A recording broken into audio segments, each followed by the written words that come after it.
ပတ်စံမရှာနိုင်တဲ့ယောက်ျားကိုမိန်းမတွေကအထင်သေးတယ်နင်ပတ်စံအတွက်ရှာနင်တော်တော်အသုံးမကြတဲ့ယောက်ျားနင်ဘာမှလည်းမရှာနိုင်ဘူးကြည်စမ်းနင်တော်တော်ညံ့နေဆိုင်မွန်ကမိန်းမကိုပြန်မပြောရက်ဘူးပြန်မပြောရဲလို့မဟုတ်ဘူးပြန်မပြောရက်ဘူးဆိုတာမေတ္တာနော်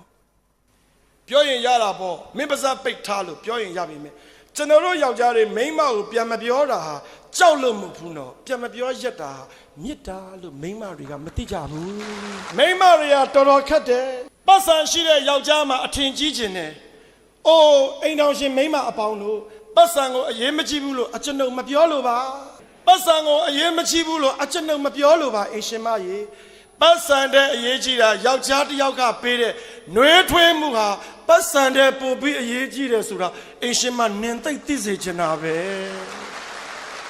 မိန်းမတွေကတင်တောင်းတင်တယ်ထားနိုင်တဲ့သူကိုမှမိန်းမတွေကအလိုရှိကြတာမိန်းမရဲ့ငါနင့်ကိုတင်တောင်းတင်တယ်ထားနိုင်မှုငါစူးစမ်းပါတယ်တင်တောင်းတင်တယ်ထားနိုင်တာလဲအရေးကြီးတယ်လို့တင်တောင်းတင်တယ်ထားနိုင်တာတဲ့အရေးကြီးတာက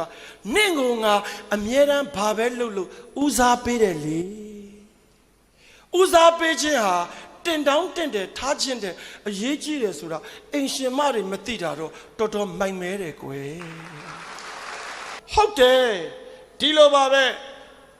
အိမ်ရှင်မတော်တော်များများစိန်တွေရွှေတွေငွေတွေစင်နိုင်တဲ့ယောက်ျားဆိုလို့ရှိရင်ကိုမောင်အိပ်ပီလာဒါလင်ခေါ်လို့ကိုမဆုံးဘူးမရှာနိုင်ဘူးဆိုရင်တမျိုးတကယ်တော့စိန်တွေငွေတွေရွှေတွေစင်နိုင်တဲ့ချစ်သူယောက်ျားတဲ့ကိုယ့်ရဲ့အားနည်းချက်ကိုပုံကြီးမချဲ့တဲ့ယောက်ျားပို့ပြီးတန်ဖိုးရှိတယ်ဆိုတာမိန်းမနင်မသိဘူးဒီလိုပါပဲကိုယောက်ျားအသက်ငယ်ရင်လည်းအသက်ငယ်လို့ဆိုအိမ်ရှင်မများအနိုင်ကျင့်ကျင်တယ်ကြီးရင်လည်းကြီးလို့ဆိုပြီးအဖိုးကြီးလို့ခေါ်ကျင်တယ်ငွေရှာလို့မရဘူးအသက်လည်းကြီးရင်အထင်သေးကျင်တယ်ကိုယောက်ျားဟာကိုယ့်တဲ့အသက်ကြီးတယ်ငယ်တယ်ဆိုတာတဲ့အသက်အရွယ်နဲ့မျှတဲ့ရင့်ကျက်မှုရှိတဲ့ယောက်ျားကိုပိုင်ဆိုင်ထားရတာနင်တရားမင်းရထားတယ်လို့ပဲလို့နင်မသိပါဘူးဟဲ့ပါဇက်ကသာပြောတာပါဇက်ကသာစိတ်ထဲကနေပြောနေတာမိမကြအောင်မပြောရက်ဘူးဒါဟာအချစ်အိမ်တော်ဦးစီးများရဲ့အချစ်ဒါကိုမိမတွေကအနိုင်ယူချင်တယ်မိမယောက်ျားတဲ့ကောင်းတဲ့အကြံဉာဏ်တွေလည်းရှိပါတယ်အဲ့ဒါကတော့ခိုင်းတတ်တယ်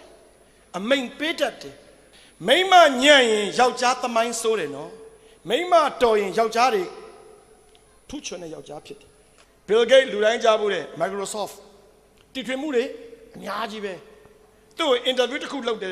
Bill Gates ကိုမေးတယ်ခမည်းဘွားမှာဘယ်လိုတီထွင်မှုမျိုးကိုခမည်းအနှစ်ချိုက်ဆုံးလဲတဲ့